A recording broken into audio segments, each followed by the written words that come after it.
Starts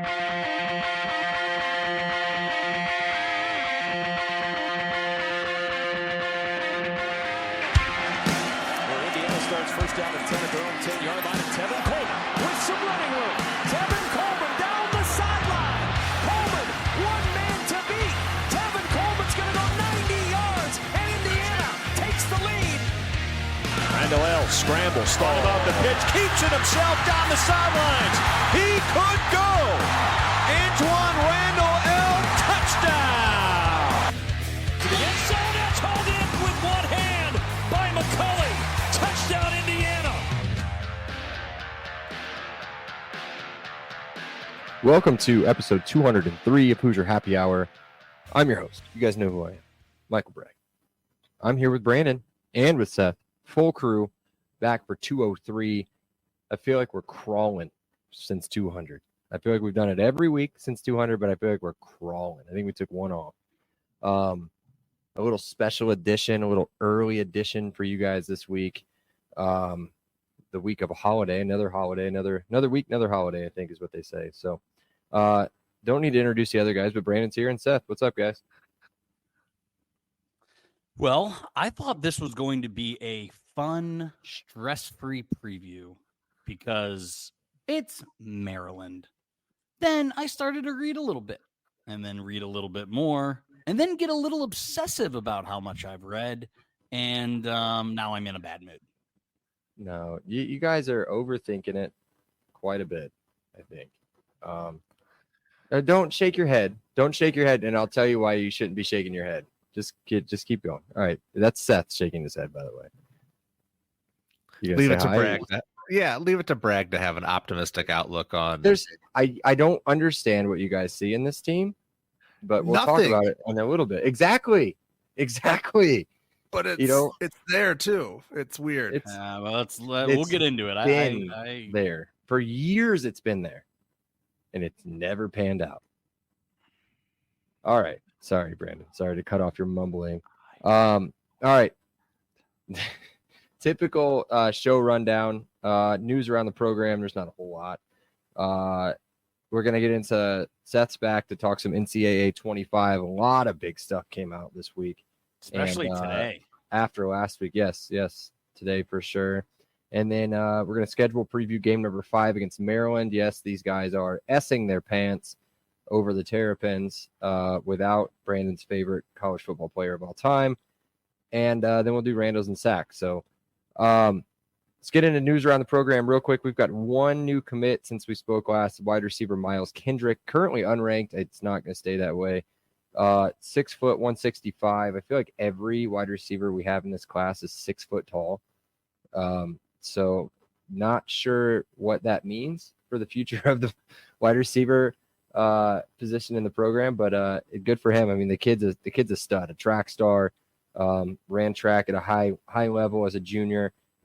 Looked really good in his highlights. I know we've said this 1,000 times, but highlights will always make somebody look good. We can make Seth look good with a highlight package, but these highlights were pretty impressive for a 6 foot tall wide receiver.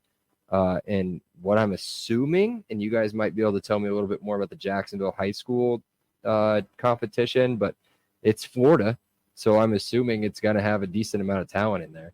But sensational, or separation at the line, really good hands. His ability to pull away from defenders in open field is insane. I don't know if you guys have watched it. It's on his profile on 24/7. The dude it looks like he's going to get caught. Like everybody's taking the right angles. Everybody's trying to get where they're supposed to be, and he just blows by it. It's nuts. So we'll see if it, again, we'll see if it translates to the college game or not. I think he's going to be probably a mid-3, high 3-star. I didn't even get into his offers, Brandon, but I'm pretty sure Michigan State was flirting with him a little bit. I think he had an official visit there. And there were some other big-time schools floating around. I don't know why I didn't put that on there. Usually we always have it on there, but I think just having one commit this week kind of threw me off. So I'm blanking on the Indiana receiver we talked about last week. Who was that? That was the dude that decommitted from Illinois and came back. Well, anyway, here. he was a Deontay Johnson type, right? Like he wasn't gonna blow you away with speed, not necessarily a big big yak guy. Well, let's talk about Miles a little bit. He averaged 18 yards a catch, included a 96-yard touchdown. Yeah. And he runs almost a sub 11 in the 100. He runs an 11.03, which was a regional qualifier as a junior in Florida. The track scene in Florida is quite good. And he runs a 23.12 in the 200. So and he plays in class 2M. Seth, correct me, but they work opposite Indiana, where 8's the smallest and 1's the biggest. So he plays in the second to the highest level. So it's not like he's running away from nobodies in track or the football field. So I don't know. Yeah. He is unranked, but I think you're right. I mean, I think he's got the height, he's got the speed, he's got the big plays. He plays offense and defense. He had a pick on defense. I like this guy. I like this guy quite a bit. Yeah. Seth? Yeah, 3 things. Davion Chandler, I think, is the wide receiver you guys were talking about. Yep. Quick reminder that Jacksonville is the largest city in Florida by population. So that's a weird little factoid. And then the other interesting news and notes is that Byron Baldwin got increased to a 4-star. 4-star all the way across the board. On 3, ESPN, everybody 4-starred him.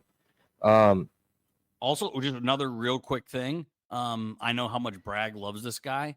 Colorado also offered this kid. Yeah, Colorado, App. That's what I was going to say. Colorado, App State, Michigan State, Tulane, USF. I mean, it was mainly Colorado and Michigan State, stuff. Big ones that I saw. But I mean, it's going to be. He's going to get recruited, I think, pretty hard. I think as the season goes on. So, but yeah, another commit. I don't know where that puts us. Again, it doesn't matter. Top 25 or anything. We're sniffing probably around the high 40s again, like we were. So, let's get into the parts Seth is here for, and that's to talk some video games. Seth, what's going on? Any updates? NCAA football? Yeah, just to answer your question real quickly, that's 18 hard commits as of today, according to 247. What's that put us nationally? You're right there. Shit. Top of the screen.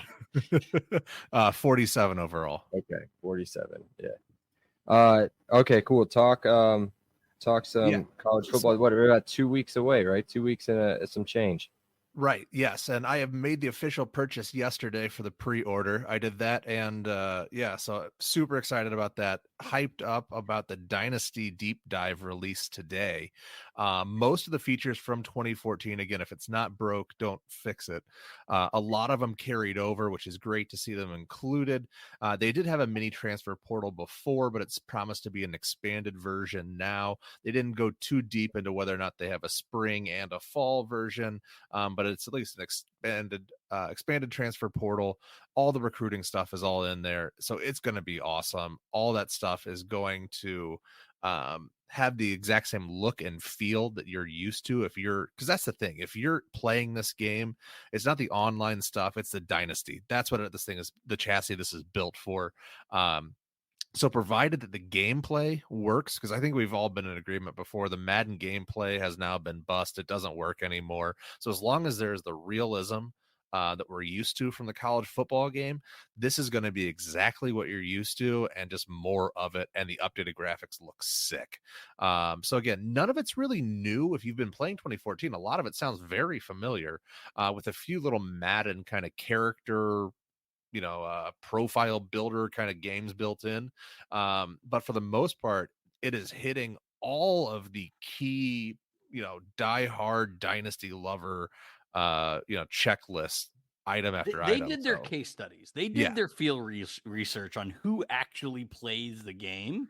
Now here's a thing that I think Bragg is going to love. Again, guys, I'm not getting the game. I don't have a PS5. I'm not investing $500+ into this. If I had a PS5, I'd get it. It's a no-brainer, but I don't have one. So I'm not getting it. Anyway, what I think Bragg will love is the conference on the jersey will change as you change conferences.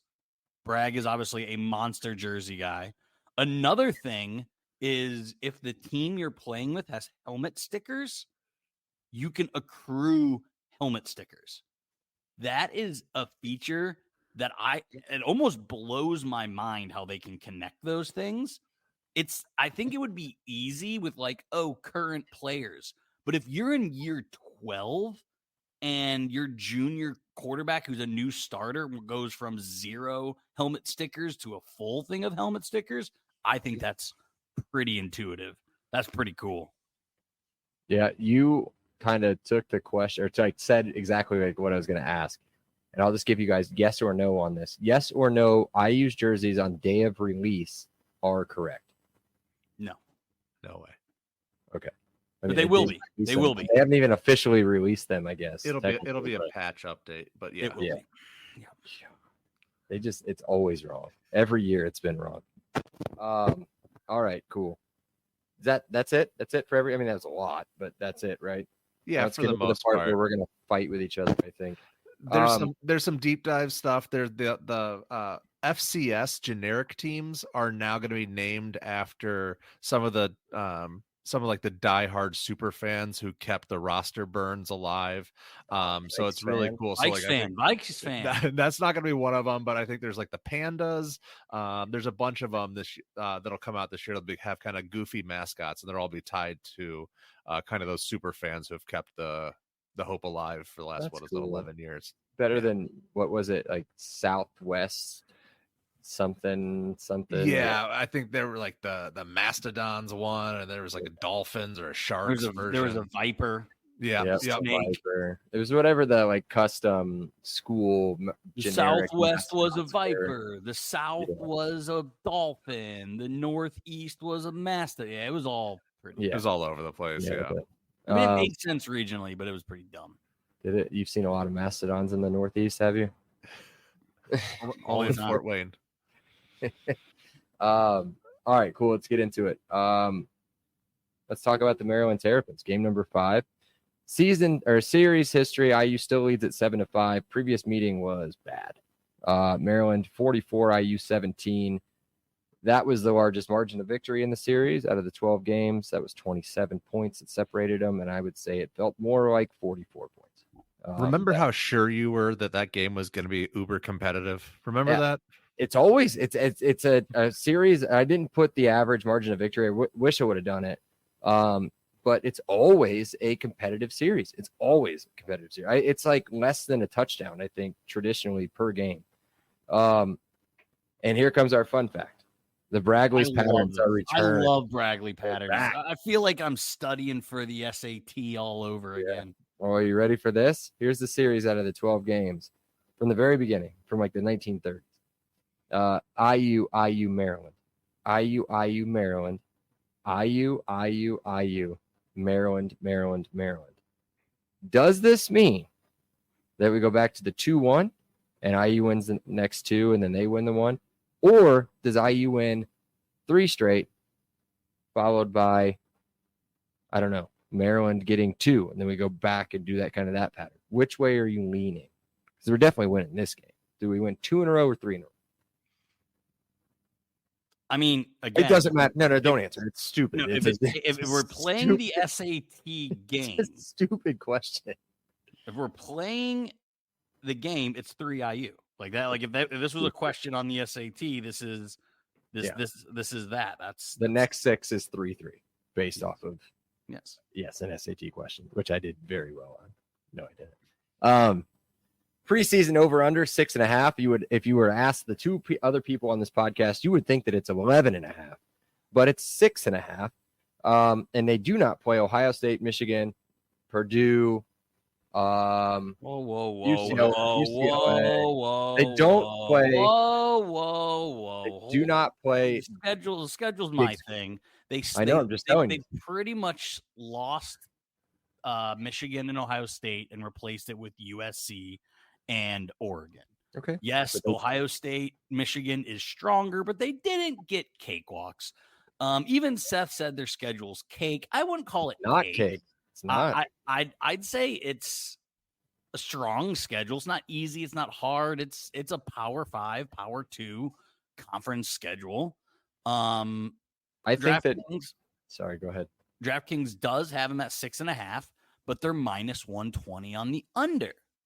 Okay, so DraftKings thinks they're going to win 6 games. Now, we've said what we use for these preps. We use Athlon Sports and we use College Football News. You're going to do the toss-up games here? Not yet. That's for schedule. Okay. But they also put a line, and they have the line at 7.5 with the over. So my question to you, it's a pretty big difference. College Football News has them at 8.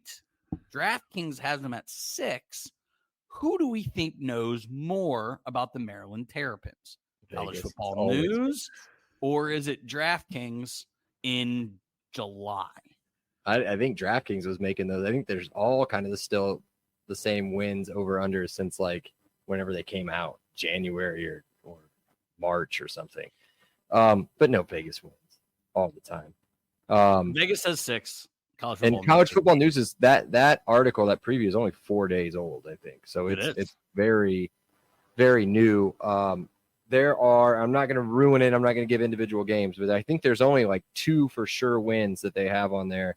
And there are a ton of 50-50 games that they have listed for Maryland. So, and I think this is probably their biggest problem. We're going to get it right. Well, other than their head coach, it's Mike Locksley. We know enough about him. We can just move on from him. Can we not move on? Okay, then talk about it because we all hate him. So just go ahead and talk about it. He is a bad person who's got a checkered past. I think I'm turning on if he's a bad coach. He recruits at a high level. He has 23 wins in the last 3 seasons. He has 3 bowl games in the last 3 seasons. He has 5 bowls in the last 9 years.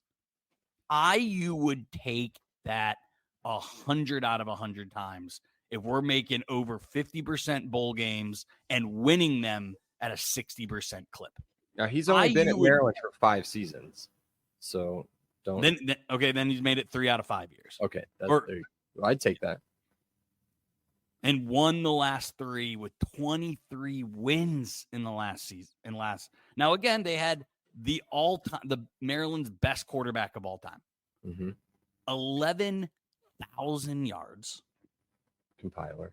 Yeah. 76 touchdowns. Talia will probably be their best quarterback ever. He is right now. It's not going to be Billy Edwards. No. I'll tell you that. No, it's not. But anyway, back to Mike Locksley. I mean, if we just had Tom Allen, Mike Locksley ran circles around Tom Allen, and we were previously the LEO pod. Yeah. So wasn't he was on a hot seat? Was it last year, 2 years ago? It was burning. That seat was on fire, I think, here. And then he kind of came back and kind of rescued a 6-6 season, won a bowl game, I think, and then kind of kept it rolling. But Seth, you unmuted yourself with the Mike Locksley stuff. Do you have some Mike Locksley input? Yeah, I think the biggest difference, and to build a bridge onto what the next topic is going to be, is most of I think all 5 of his years have been with Talia as the quarterback. Can he build a bridge to that next quarterback? Is he able to replace as Brandon essentially said, a generational quarterback with somebody and not have a giant drop off in success ratio? And this cat that we're about to talk about, in fill-in roles, he's had experience and hasn't done terribly.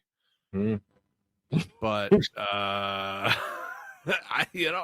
it's going to take a hell of a coaching job to get this guy to be a Big Ten, top half. So Locksley is on the record in off-season interviews. Oh, goodness. I did some additional to Athlon and College Football News because I like hearing what the coaches have said post spring game. They're going to run the ball. Yeah, they don't have a choice. Their offensive line is nasty. It's good. Offensive line's good. Their offensive line is nasty. The crazy thing is their wide. I'm jumping all over the place. Well, their we'll wide talk receiver about room it. is also stacked. Yeah, yeah. let's get into it. Let's talk about it, and then we'll talk about the offense after we get through the four main characters, I guess you would say, on their offense outside of the offensive line. Again, the offensive line is great. But they've got a guy, and I put make vomit noise on here like I was supposed to puke after I talked about him because he's just not what you would consider probably to be a high-level starting quarterback. But Billy Edwards, and if that name sounds familiar, it's because he ripped mine and your heart out of your chest in 2022 after we took Talia out of the game. Made a huge comeback, and we looked like we were going to do just fine. I think it was a 3rd and 9, and he led them down the field, I think deep in our own territory, or in their territory, 3rd and 9, and led them down the field. Go ahead. He looked like the best athlete on the field. Yeah, and he didn't throw the ball. Didn't have to, right? And you're absolutely right. Sorry to cut you off, but yes, 100%. I thought he was going to come in and be like an immediate starter like the rest of the season because the guy looked unstoppable. The difference was Talia didn't run the ball, and this guy does nothing really but run the ball. Let me get into some of his stats. First off, he's 6'4". He's not a 5-star quarterback like Talia was coming out of high school. He's your run-of-the-mill 6'4" dual threat quarterback. He's not going to blow you out of the water with his speed. He's not going to do anything too crazy with his arm. He's a career 50% passer. Last year, he passed the ball on 30 attempts at 33%. There's nothing there. There's not a large yards per completion. I didn't look up his touchdown to interception ratio because he threw the ball 30 times, so who cares? But he has, in his career, 63 carries to 76 passing attempts. I just wrote, is he good? And I've already talked myself out of it. He can't be, right? But again, what Brandon said, they're going to put him around some stud skill position players and their running back, and then they're two really good wide receivers. But again, they're deep at wide receiver. They've got two really good guys that are going to stand out that have a decent chance of playing on Sundays and torched us last year. But then as we talked about, they're stacked. They've got a good tight end. They've got a couple good depth pieces at wide receiver as well. Do you guys want to talk anything else on Billy Edwards, or can we stop with that? So I'm trying to look. I can't find it now, but they also have this like freak athlete that they're definitely going to run some kind of wildcat motion jet sweep. I don't think he'll pass the ball, but I don't think Billy Edwards. It wouldn't shock me if there's other quarterbacks that take snaps throughout the game for Billy Edwards. Maybe once every couple series. They have this North Carolina State transfer that's pretty good. Running our quarterback by committee based on game plan, how the game's going, wouldn't surprise me either. I've got an interesting question. Two things. One, Seth, if you have two quarterbacks, he's always on mute. He's put him 0. You have two quarterbacks, you have 0. 0. But that's the thing. I think it's all strategy. I don't think they're Billy Edwards is the starter, but I do think they mix things in. Hey, let me ask you an interesting question. Because of all the drama surrounding Talia and his weird thing about fighting for another year, do you think that hurt him in the transfer portal getting a quarterback? Because how can we pull a stud like Curtis, and you can look across the board at any of the other schools maybe on the same level as IU and Maryland? Man, I would honestly, like right now, I'd probably put Maryland a slight notch above us. They should have been able to pull off a pretty good star of a quarterback, right? In the transfer portal, that's got to be down to Talia kind of hanging out a little bit too much, right? Or do you think that they really believe in this dude? That's tough to see. I don't know how they've seen more of Billy than any of us have or will, but yeah, that's odd. That's odd to only bring in the NC State guy. Yeah. All right, well, let's move on. Here comes the skill position players. This one guy you've probably heard of, running back Roman Himby. He had another dude with him last year. I think he transferred out. Or did he go to the NFL, Seth? That other running back. Is it McFarland? No, that's Littleton. Yeah, maybe it's Littleton because he's Biggleton. He's a big dude. I think he transferred out or went to the NFL. Either way, they've they've stuck with Roman Hemby. He's a really solid running back. But again, none of them are going to kill you with a ton of speed or anything that's going to really pop off the screen. The dude's just a solid back. And this was the only reason I put this in here is because it made me laugh. Athlon has a 4th team All Big Ten, and he's been named to the preseason 4th team All Big Ten. But he's good. He caught 38 passes last year. He averages 4.8 yards a carry. He was kind of their second guy, or like 1B, I guess you would say. But he's starter worthy. He's a stud. I think he's only a sophomore. Or maybe he's going into his junior year. But he's a stud. The dude's good. Anything else you guys want to add on him? The guy's name was Jaden Saray. Who's that? The uber athletic sophomore that'll play multiple positions for Maryland. Gotcha. The 2 wide receivers I was hinting about earlier, I don't have a ton of stats on them exactly, but that's Ty Felton and Caden Prather. And we previewed them a ton last year in the game preview. We tried to warn the team. I'm sure they listened to us. I don't know why they didn't listen to that podcast, but Felton last year, 7 catches, 134 yards, and 3 touchdowns. I'm pretty sure he had all 3 of them in the first quarter. And then Prather, 4 catches, 45 yards, and a touchdown. They're big wide receivers, big-ish wide receivers that can make plays down the field. I mean, I think Felton averaged somewhere around, what is that, an average of almost 20 yards a reception. I mean, he had a long, I think, of 47 or 48 yards against us. They're going to, well, they used to. This is where I'm going to come back and tie it all in, Brandon, I guess, is are they going to do anything with these weapons? I mean, he's not going to throw the ball at a good clip, right? I mean, maybe he's got an arm we haven't seen. Maybe they'll open up the passing game to something that he hasn't done before. I'm not convinced. I'm not convinced like you guys are. Again, the pieces are there, but again, you can look across the field and look at our wide receiver room, and I would think that we stack up pretty well against their room. And I'd say we have a big advantage at quarterback as far as throwing the football based off of stats and career. I don't get what you guys are putting down, but convince me, I guess. So, I mean, we have an advantage at quarterback. There's no doubt. I think they have an advantage at offensive line. I think they have an advantage at tight end. I like our committee. There's not much behind Hemby, but I think Hemby's the best wide receiver on both rosters. Right. So I'll go ahead and give it to Hemby.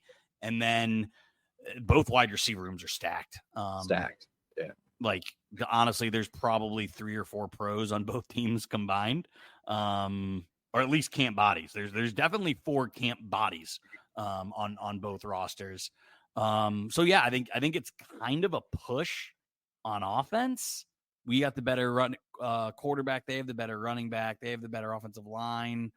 God, if I had to pick, I'd say I'd give their offense a little bit of a nudge because Billy Edwards has done it at the Big Ten level.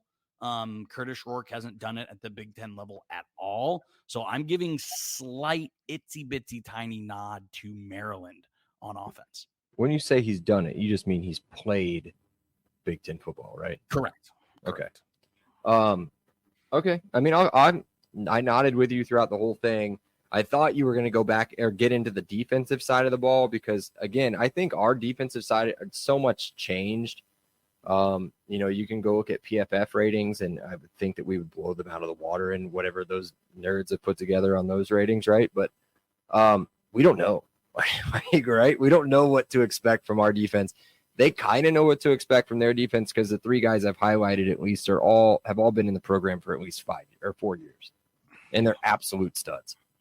Do you want to get into defense, or do you want to talk any more offense before we can go to the players, and then I'll kind of do my summation of the defense. So defensive end, Quashawn Fuller. I don't remember the name from last year. He didn't blow me out of the water with stats, but he was ranked, I think, like number 1, maybe number 1 or number 2 or top 5 in like the top 10 returning players for Maryland. 2023 honorable mention, All Big Ten. He had 25 tackles, 3 sacks, a forced fumble, 5 tackles for loss. Again, experience though. Another guy that will definitely I would say definitely. You never know with Big Ten linebackers, but I would say definitely a pro prospect is at linebacker Ruben Hippolyte. This dude, we talked again about him last year. 2023 led the team in tackles at 66, 2.5 tackles for loss, a sack, third team All Big Ten, and preseason second team All Big Ten for this season. Dude's a stud. Dude's very good. So keep an eye out for him. And then Glendon Miller at safety, a big safety, 6'3", redshirt senior. He had 4 picks last year. None of them against Indiana somehow. But yeah, really good pieces, really good depth and experience on their defense. It's never been a big time like staple for Maryland in the Loxley era, but tell me what you think about their defense. They returned 5 players in their front 7. They only returned 1 in their backfield. So if anything, their backfield, they're strong up front. Their linebackers have a ton of experience. I think IU is going to really struggle to run on this team. I think if you want to score, you have to do it through the air. And that is the biggest, I don't even know if question mark. Their defense was good last year. Not great, but their defense was good. Why? They had 17 turnovers, 11 interceptions. Yeah. So if the turnovers carry over, without turnovers, this defense was not good last year. But that's how important turnovers are, right? Like when we were our amazing year, it was all about Indiana, right? Mm-hmm. Maryland kind of had their Indiana year last year. We know for us that fell off. That was a one-year wonder, did not translate. So if their turnovers don't translate specifically in the backfield, that's how you beat this team, right? Yeah. But I think you can say the exact same thing for Indiana. Not so much turnovers. We have experience but inexperienced backfield, right? We have transfers that have done it, but they haven't played together. Like, can Indiana be I think they have great individual parts. Can they come together as a unit? And I sent a text. I wish we were playing these guys later in the year when we've had a few Big Ten games to play already. Because I think throughout the season, IU will have the better defense. But this team returns 6 starters, a philosophy that turns it over, and strong up front. If I had to give, again, I think this game is going to be really, really close. I don't know if Seth wants to say what his score prediction was. Thought it was crazy. Yeah. But I would probably, because of where it's at in the schedule, I'd probably give the nod to Maryland. Yeah, without seeing either team play at all, I think on paper. So I think, again, we're giving a little bit of a nod on at least I am. I'm giving a little bit of nod on offense, a little bit of a nod on defense. I think this is going to be a 1-possession game, but I really think it could go either way. And it's not like we're blowing their socks off in the specialist area. We don't even. Where does IU have the advantage? Puncher. Outside of maybe coaching, but again, Sig hasn't coached a single Big Ten game. So yeah. I don't know if that's important. I know that we love to talk about that. Oh, well, we haven't played Big Ten, or this quarterback hasn't played in the Big Ten. I don't know if that's important. I think if you got the right pieces, the right competitive mindset, the experience, especially, I mean, everybody on that defense, whether they're new or not, has had experience. I mean, you've got Jameer Johnson back for us. Sigwanetti's back for us. There's some other pieces that are back, but again, a lot of the starting pieces are going to be transfers. The How entire does our D-line do against Hemby in that offensive line? Exactly. We have 2 top. What it was it? 2 number 2 and number 3. Again, we're going to go back to the PFF ratings, but number 2, number 3 in the conference. If this game turns into a slugfest, advantage Maryland. If this turns into an aerial route, advantage IU. Yeah, but they're not going to. I don't see them throwing the football. Not with Edwards, at least. Again, you've done a little bit more research. Maybe they bring in the NC State kid to throw the ball a little bit. I don't know, but Edwards is not a passer, and a lot of people will go look at his stats and they'll say, oh, well, he threw the ball, I think 60% clip in 22. But again, it doesn't matter. I mean, the dude's not a pass first guy; he's a run first guy, and he'll set up kind of some small passing yards. I think his yards per completion are all under 10 yards in every season, or like right around that. So he's not going to blow you out of the water with his arm. And I kind of agree with your assessment. I think right now it's hard for me to say that we hold any advantage anywhere. Like it's hard to see until I've said it 1,000 times, dude. 1,000 times. We've got to see this team play to see what it's like. Go ahead, Seth. Yeah, I was just going to add on as far as defensively, what Maryland has been able to produce the last few years is they keep putting defensive backs in the NFL. So they're going to have some off the radar guy. I think you mentioned, was it Glendon Miller? Maybe. Yeah, Glendon Miller. I don't, maybe it's, they pulled a guy in from Bowling Green who had 4 picks last year. He'll be their starting corner. I'll say Dante Trader's another guy I know has a lot of experience. They're just Jalen Husky. Jalen Husky is the corner they brought in from Bowling Green that was like first team All MAC. Again, All MAC. We have plenty of not MAC guys, but we have a plenty all mid majors. But they definitely have a philosophy, and they want to get they want to stuff the run and get turnovers. Yeah. So just look out for. I'm just predicting. I'm not sure who it's going to be. Haven't figured out it yet, but there's going to be some off the radar DB prospect who's going to all of a sudden have pro prospect written all over it for Maryland. Yeah. So let's get into there. I was going to look to see if he had an interception against Ohio. He did not, in a 38-7 route by the Bobcats. The corner you were talking about. Rourke was 14 of 16, 196, and 3 touchdowns against them. Good old Basilak,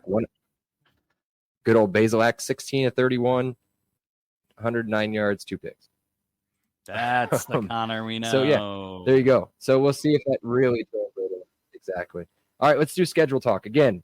We're gonna stick with DraftKings. The dudes on Athon and college football news or whatever it was, they do their research. Now, granted, you have to understand that they do pretty quick, like churn them out, like get them out as fast as they can, previews, but they do a little bit of research on that and they go through that and pick their own games. So we're going to stick with what DraftKings said, 6.5. Let's go through the schedule. We don't need to go win, loss if you guys don't want, but we'll think about it, kind of write it down on your own. Let me know where your win total's at, but yeah, Brandon, go ahead. So, are we not going team by team? I think we do it quick. Yeah. Go team by team. Go ahead. Yeah, they're currently 21-point favorites against UConn. Win. Yeah, that's a win. Home against Michigan State, who doesn't have a quarterback, barely has a team. That's a win. I'll give it a they win. go on the road to Virginia, but man, Tricky. Virginia isn't good. Tricky, bro. But they got a good quarterback, stud quarterback. I'm gonna give them. Okay, I'll just keep it to myself. Go ahead. Okay, then they play Villanova. That'll be a win. Okay, now us. I have it as we're going to be undefeated. They're going to be undefeated. This is going to be homecoming. We lose in an absolute heartbreak, and we're really mad. You and I are at this game, and I'm furious, ripping fireball shots out of the back of your tailgate after the game. And you're like, bro, chill out. It's fine. We're 5-1 or 4-1. Like, relax. Exactly. I'm like, that's exactly what's going to happen. Yeah. We lose by like 3-6 points. No, we win this game. I think just the other way around. 3 or 6 points. Then they have a bye week and host Northwestern. I think that's a win. They host USC. That's a loss. Yeah. They go at Minnesota, which I think this is tricky. Minnesota wins games at home. I have that as a loss. We got that as a win. Then they have a bye. Then they go to Oregon. Loss. It's a loss. Here was the tricky one for me. Home against Rutgers. Yeah. That game's going to be a Big Ten 10-9 type game. I've got 5-4 going into this game. Yeah, I have them at 6-3. I'm going to give them a win here. I'm going to give them a loss. And then I think they lose 3 straight. I think they finish at 6-6. I think they lose to Rutgers, lose to Iowa, lose to Penn State. See, I think they beat Iowa last year, I think, right? Or was it? Yeah, I think. Are they going to Iowa? No, they're home. Again? Yeah. I think they played them at home last year, too. Yeah. I'm going to give them a win against Iowa and a loss to Penn State. So I've got them at 1, 2, 3, 4, 5. I've got them at 7. I got them at the over. What do you got, Seth? I've got them at 8. Oh my goodness. Who do you have them beat? Who else do you have them beating? No, actually, I have them at 7. I have them at 7 and 5. I've got them at 7 and 5 too. You've got him beating IU. Well, he had him beating IU. IU and Minnesota, I think, are the 2 games that I had. I think I took Minnesota as a. No, I took Minnesota as a win. I don't know. We must have had some other differences somewhere along the way. Oh, I took Virginia as a loss. I feel like there's going to be like that one sneaky one where they shouldn't lose. Or Virginia always does this too, right? They caught somebody last year too. Maybe it was towards the end of the year, but they caught somebody at home that they weren't supposed to win at all, and they got them. So, Virginia, that'll be a tough one. This is going to be my tough one. We absolutely IU should win this game. They should win this game, but especially because we if we can start 1, 2, 3, 4, 5, start 4-0. Well, think about this though. If we start 4-0, this game's at home, Brandon. Oh, it's homecoming. And I don't know that, but place is going to be. Well, I think homecoming's probably going to be Nebraska on the 19th of October, but it could be. That could be the game. But dude, 4-0 with this new coaching staff, and that place will be pretty nice.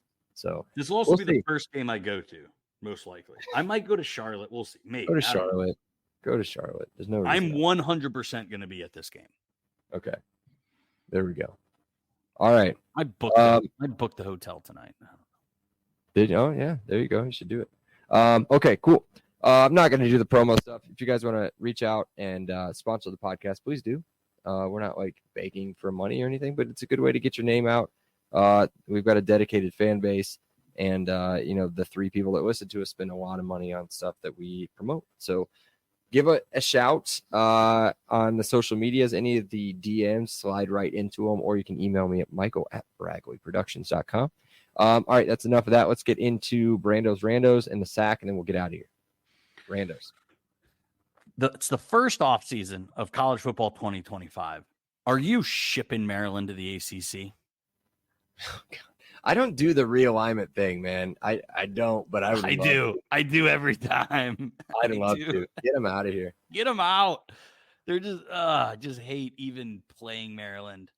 I think outside of the 30s, we're 5-5 against Maryland.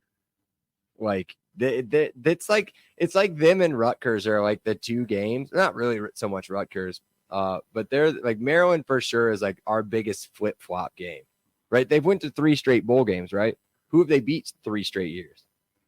They beat IU, but when IU beat them 3 years in a row, we went to bowl games those seasons. So it's always a nerve-wracking game. So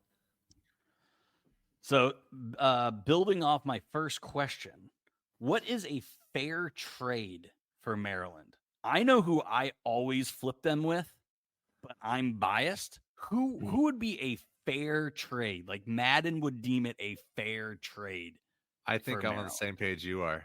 Louisville? No. Yins. Yep. Oh, Pittsburgh? Yeah, the Panthers. Yeah. They're always 5-7 to 7-5. Yeah, and they've got Heinz Field. They've got a natural rival fan base. Awful fan base. No one shows up to Pitt games. No one shows up to Maryland games. Yeah, there you go. That's not bad. And anyone else? Anyone else? I would take Boston College as a trade, but that's just me trying. What about going west? Would Kansas be a trade? Is Kansas good now? Kansas is good now. Missouri? Missouri's good. Missouri's pretty close. Missouri's got a new NIL thing that's going to make them really good for a long time. I would also consider Iowa State, maybe. Yeah, but Iowa State has more peaks. Maybe a bunch of teams I hate. Well, Iowa State also, their fan base is pretty cool. I like their Cyclone mascot. Mm-hmm. You got another built-in rivalry with Iowa. I used to make. Connect.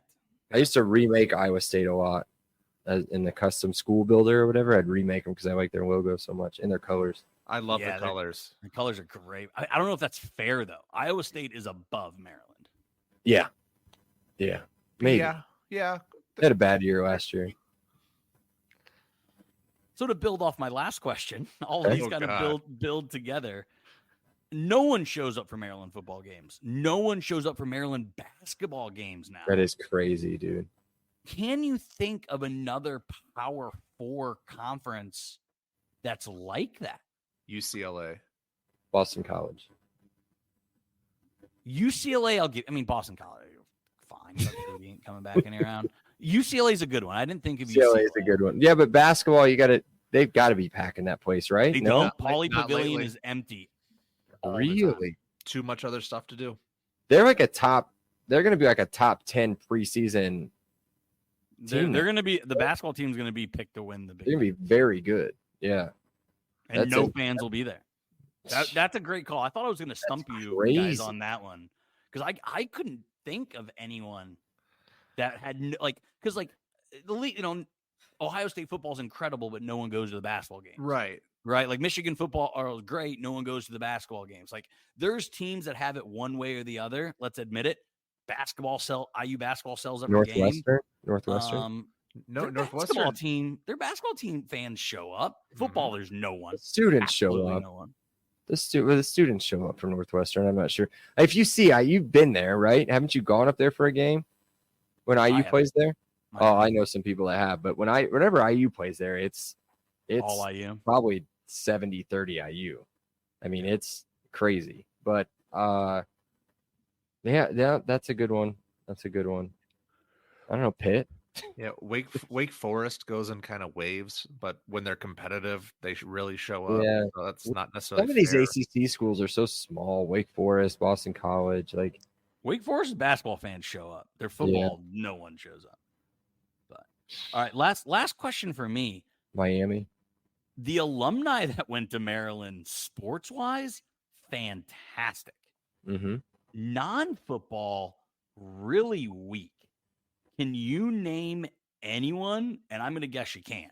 Scott Van Pelt. Well, I think he's saying that's sports adjacent. Oh, okay. Yeah, non-sports. I would guess like Aaron Sorkin. Is there a president? He probably went to Georgetown. Larry David. There it is. David. Yeah. Okay.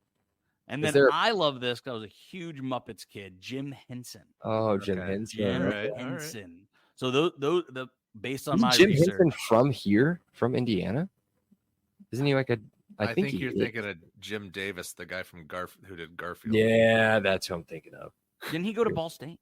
Yes, he's from a real small school, a real Swayze, Indiana. I think is where Davis was from. Real small town. But yet Larry David and Jim Henson. That's all. Again, sports. Scott Van Pelt, Bonnie Bernstein, all the athletes that went there. Crazy sports alumni. Non-sports, not much. Not much. No, where was he from? It doesn't say. Oh, he's born in Marion. But they've got some weird thing in Swayze, Indiana, when you drive through. Wait, are you thinking of what is it? Fairmount? Where it has I am not, sir. It has Garfield and James Dean. Swayze, Indiana, Garfield. Up on 69 North. No, not that one. I'll show you. Look. Share my screen real quick. But in this little town called wait, how the heck do I do that? I don't remember how to do it. But either way, you guys here it is. I got it. So yeah, there's this Garfield statue when they won a state title or something, just sitting right downtown Swayze.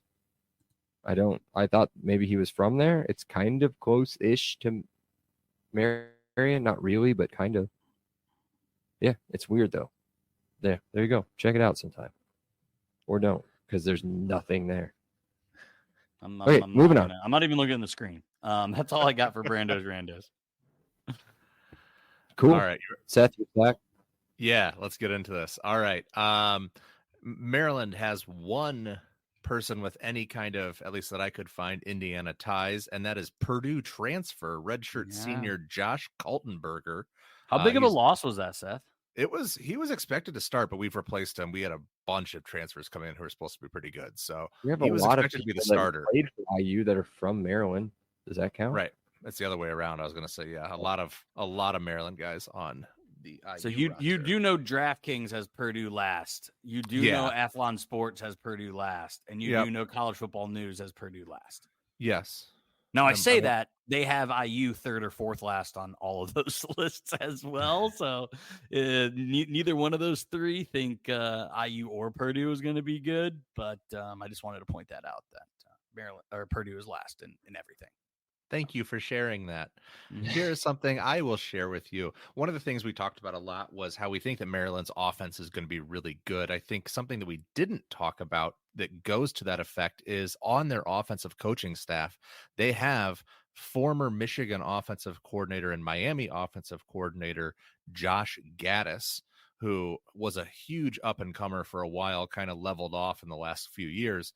But he was very high expectations, very high ceiling for what he can be as a coordinator. And I think he's still being kind of, watched as a potential head coach for the future, not necessarily at Maryland, but just, in the general. And then they also have a name that is very familiar.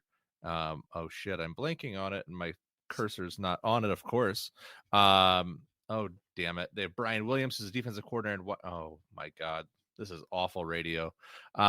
Anyways, they have really good offensive coordinators. And then they also, Kevin Sumlin, damn it, Purdue. That's the other guy. Kevin damn Sumlin, that terrible, awful Texas A&M. Oh, I can't stand that guy. Houston coach. He was a Purdue player in the 1980s. You guys thought you were going to get him so bad. Oh, we didn't want him, but we thought we were going to be dumped on. I thought he was going to be dumped on our doorstep. Yeah. Ryan Walters. Oh, hey. Oh, son of a bitch. All right. Anyway, that's all I got. I was trying to find some Indiana ties, and they're all, of course, Purdue butthurt feeling ties. Of course. That's why we have you on the pod. Ooh, there is a fun since we're talking Purdue and mostly shitting on them. There was a who's going to win on DraftKings. There was a bet who is going to win more games, UConn or Purdue, and it was set at 4. Who will win more than 4 games, UConn or Purdue? I think it's Purdue. I think Purdue will get the 4. UConn is terrible, but of course they don't play anyone. I was going to say, this is like the meanest, like apples to oranges comparison. Purdue has, I believe, currently the 13th toughest schedule on paper. And I didn't see UConn's, but I can safely assume that they're in the hundreds, somewhere in the 100 to 132 or whatever the bottom is. So yeah, thanks for just ganging up on us and just, comparing us to UConn, even though the talent level's a little bit different. So they play Merrimack. So that's a win. Yeah. I don't think they have a lot of toss-up games. They have Temple, who's really bad. I knew they were going to play Temple. They play UMass, who's really bad. That's 3 wins. But you can't really find another one after that. So UConn probably wins 3 and Purdue probably wins. That's a good bet though, DraftKings. Let's give a clap to DraftKings. UConn or Purdue more wins in 2024. Well done. Get me out of here. Yeah, we're out of here. We're done. Be sure to check out the pod on Twitter and Instagram at Happy Hour IUFB. Be sure to rate, review, subscribe, follow, whatever it is on all the platforms, and just you can leave 5 stars and shit all over Purdue if you want. Cheers, boys. Cheers. See you later. Bye. Cheers.